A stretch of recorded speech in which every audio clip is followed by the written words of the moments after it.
Hi, this is Dan here. I hope you're doing well. Now, like me, you're probably a Danny Sapko fan, and a while ago I saw one of his YouTube shorts about the Immigrant song and how hard that is to play. So I'm going to show you the main riff in this lesson. That hard bit that you just heard, I'll break it down for you. Don't worry if you're listening to that and you're thinking it's too hard. You are going to learn loads about technique in this lesson. So let me start off with the main riff, which is this one.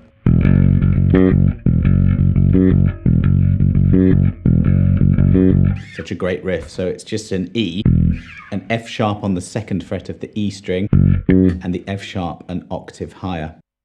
Plucking hand fingering patterns are quite important here, because if you start with your first finger, your index, so index middle, I find for me it's a bit awkward. If I start with my middle,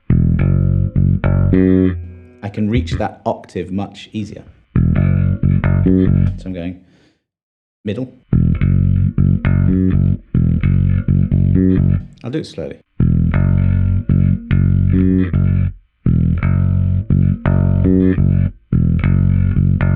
I think he used a pick, I'm not quite sure, John Paul Jones, but I think this is how I'm doing it.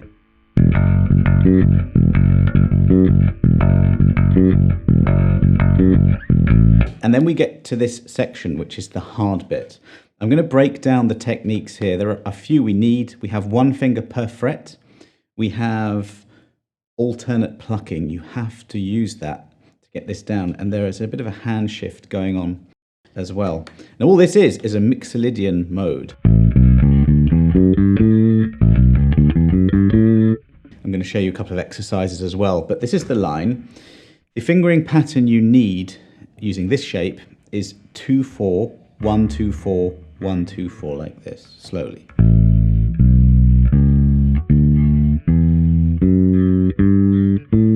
If you know a major scale, it's that with the 7th note down a fret. That's the pattern that you need, and it is index, middle, the whole way. Now that's the first exercise. Just play that shape over and over again. At the moment, I'm not using a metronome, but that is going to come into play. So very slowly. Make sure you look at your plucking hand fingers as well. Many people will look at this hand, and this hand gets away with murder. So.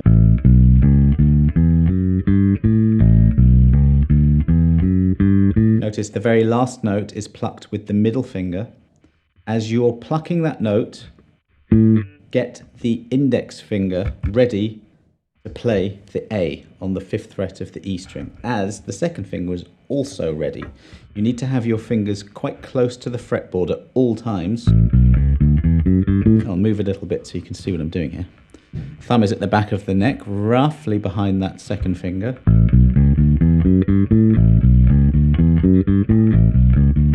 My little finger has a tendency to fly up a bit, but not enough to cause any problems. When you're practicing, you can even film yourself just to see what you're doing. It's very important to relax, to breathe properly, and to relax your shoulders, and your hands and your wrists. I'm not really thinking of much else than just getting those fingers moving. It's a very good warm-up exercise. So this is how it goes.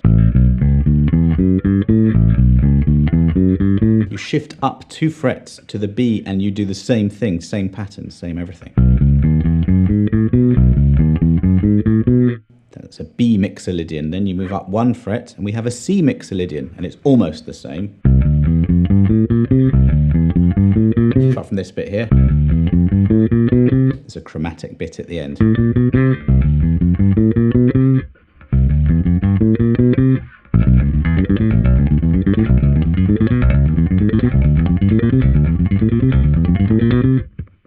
That's faster than it is. It's 112 beats per minute. And let's talk about using a metronome now.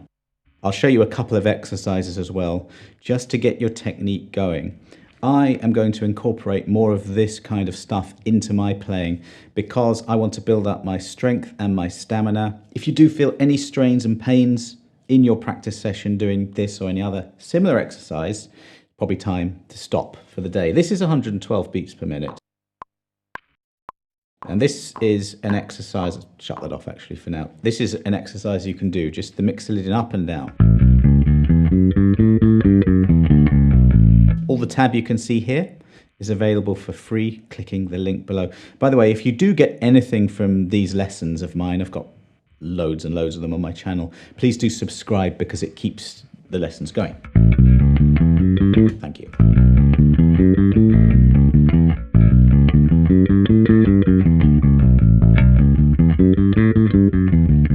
This is working on one finger per fret, the stretch between the fingers, the relentless alternate plucking and the coordination. If you need to play slower, you play slower.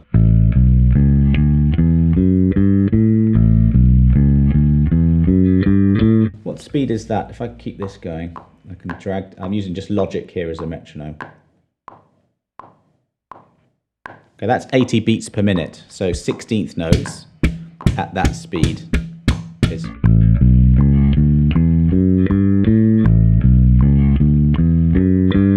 Let's say that is the absolute benchmark for you, that's where you are right now. Then you write that down in your practice journal, 80 beats per minute, 16th notes, that's what I can handle. And the case is just to notch that up over months or however long it takes you. I'm going to nudge it up a little bit. Let's go 90.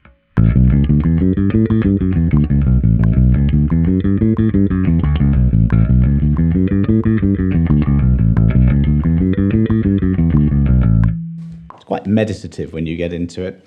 A little note on the alternate plucking. I'm ignoring that on the way back down. So on the way up it is index middle for me all the way. But on the way back down, I'm finishing on a middle, then index, middle, index, index. So whenever I'm coming down, I'll do that sort of unconsciously, but this works for me. So index, middle, index, index, middle, index, index. So I'm not alternate plucking, it's called raking.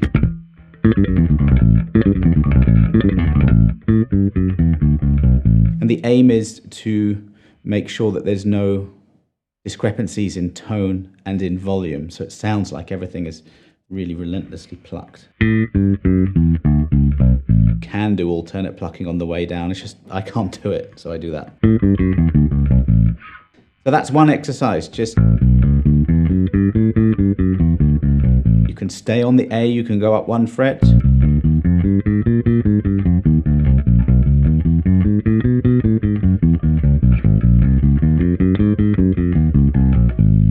These are exercises that I would class in the boring but quite useful category. I really like musical sounding exercises. If you want some of those, I've got a book on that, by the way.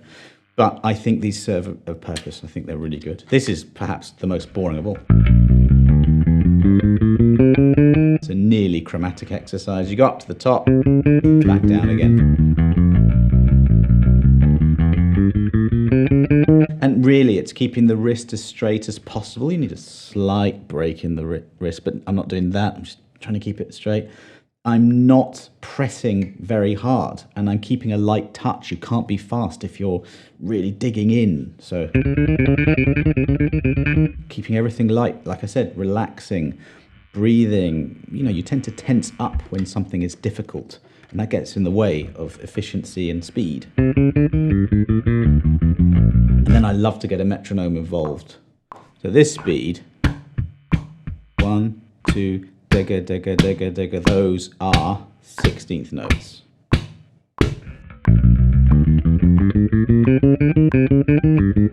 You can move up.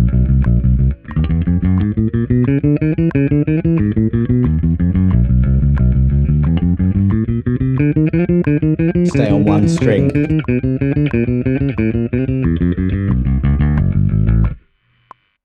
I'm plugging a lot of things here, but this is a free thing. This is a free ebook I've got with lots of exercises like that. I think they're really useful, actually, just to get the mechanics going, the speed, and just flying around the neck. Back to the actual Led Zeppelin line, though. A mixolydian, and you have to shift. So at the end here, Watch this. So there's the little finger. As that's playing, sort of moving up already. It's a shift, but it's also a sort of caterpillar crawl from the fingers.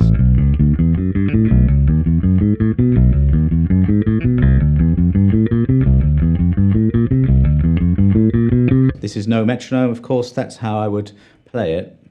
The other thing I like to do sometimes is to go beyond the tempo. So this is about how fast it is.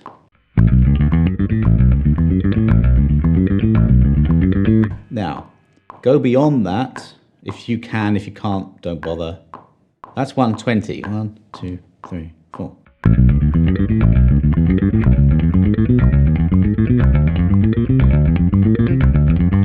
And maybe do it again.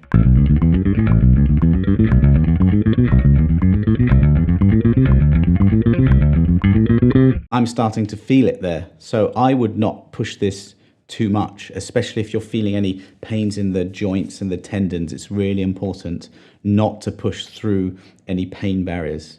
If you're a bit out of practice like me, then you just do what you can. 10 minutes of this sort of thing at lower tempos is great for you. I think one of the main things we're looking for in technique, playing something like this, is efficiency and economy of motion. Both of the hands and all fingers need to be working together.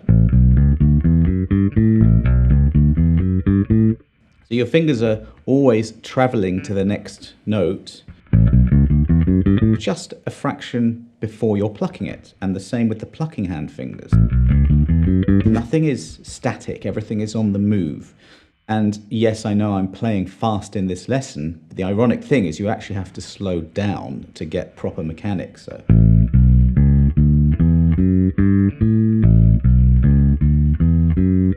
Keep the notes smooth and ringing into each other and not detached. You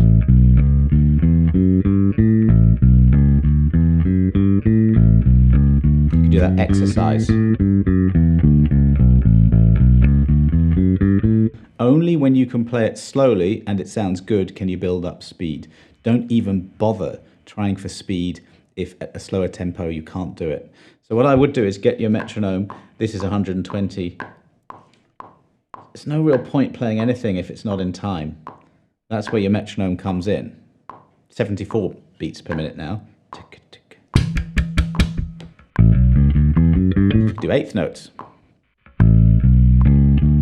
If that's where you are at the moment, fine. Do that.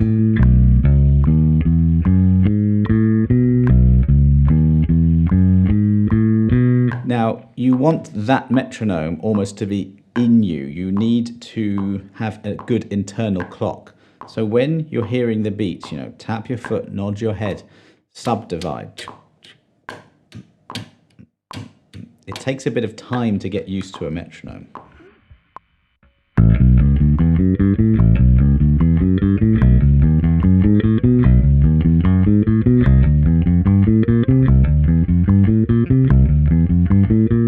Thank you to Danny Sapko there for the inspiration for this lesson. I actually didn't, I must confess, know that bit. I knew the riff, but I'd never played that song. So I need to do a Led Zeppelin lesson. I think John Paul Jones' playing is amazing. Thanks very much for watching. If you do have any questions, lesson ideas, song suggestions, do leave it in the comments box below and I'll read it and get back to you.